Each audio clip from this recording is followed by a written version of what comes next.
Welcome to the banker lamp. Please enjoy the video. In this video, I will explain how to change your Audi SQ5 key battery. First, gather your essential tools: a small flathead screwdriver and a new CR2032 coin cell battery.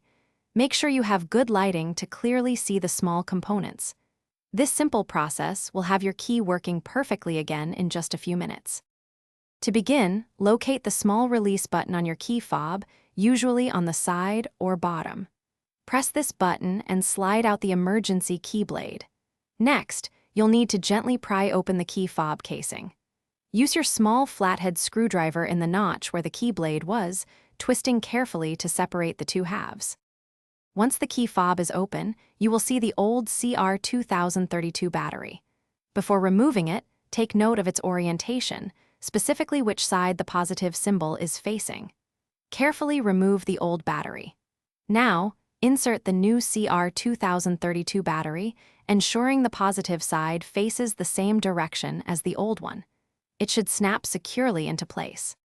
With the new battery in, carefully align the two halves of the key fob. Press them firmly together until you hear and feel them snap shut.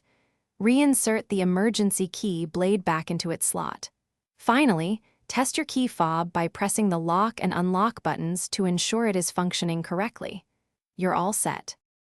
Thanks for watching. If this was helpful, leave a like and consider subscribing. See you next time.